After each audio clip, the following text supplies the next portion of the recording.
Smart સ્કૂલોની વાત કરતી સુરત મહાનગરપાલિકાની હાલત દયનીય છે। નગર પ્રાથમિક શિક્ષણ સમિતિ એટલે વિવાદનું ઘર। બે સ્કૂલો અને નાગરિક સુવિધા કેન્દ્ર ચાલે છે। 2000થી વધુ વિદ્યાર્થીઓ જમીન પર બેસી અભ્યાસ કરે છે। વર્ષ 2017 અને 2021 બંને સ્કૂલોનું ડિમોલેશન, શાળા તોડીને નવી બનાવવાની વાત કાગળ પર જ છે।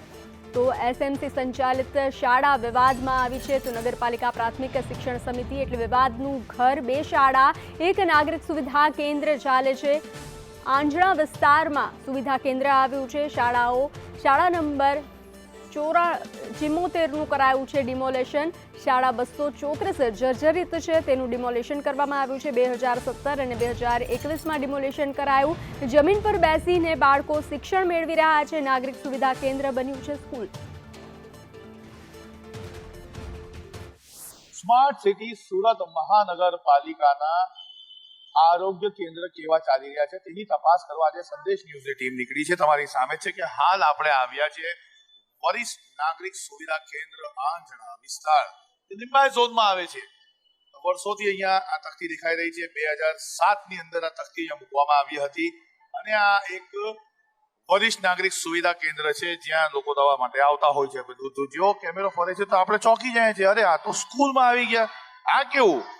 બાળકો જમીન પર શિક્ષણ લેવા માટે મજબૂર બની ગયા છે। આ તમારી સામે છે કે એક આરોગ્ય કેન્દ્ર કહી શકાય અને કેવી રીતે આરોગ્ય કેન્દ્ર એના બી પુરાવા તમારી સામે છે। આ અહીંયા હું તમને બતાવીશ કે વીપીડીસી વિભાગ ઉંમરવાળા યુનિટ જેવો કેમેરો નીચે થાય, ક્લાસરૂમમાં જમીન પર અભ્યાસ કરતા બાળકો। બેટા જમીન પર બેસવાનો વારો કેમ આવ્યો?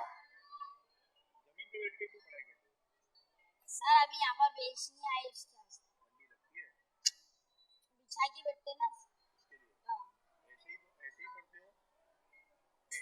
શિક્ષક આવી રહ્યા છે, આપણે એમની બી જાણીશું। ભાઈ તમને બી પૂછીશું કઈ શાળાના વિદ્યાર્થીઓ છે અને એમને જમીન પર કેમ શિક્ષણ આપવામાં આવી રહ્યું છે?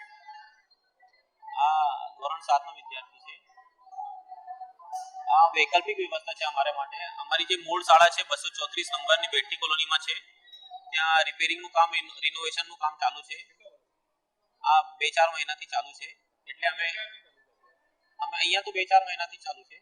એ રિનોવેશનનું કામ પૂરું થાય પછી અમે લોકો પેલી બાજુ ચાલ્યા જાય। કેન્દ્ર જે બંધ પડેલું છે તેના અંદર તમામને બેસાડી દેવામાં આવ્યા છે અને અભ્યાસ કરવામાં આવી રહ્યો છે। શિક્ષક પોતાની વાત દબાવી રહ્યો છે, છુપાવી રહ્યો છે, કારણ કે એને ઉપરથી કોઈનો ફોન આવ્યો છે એ મેં સ્પષ્ટ જોયું છે।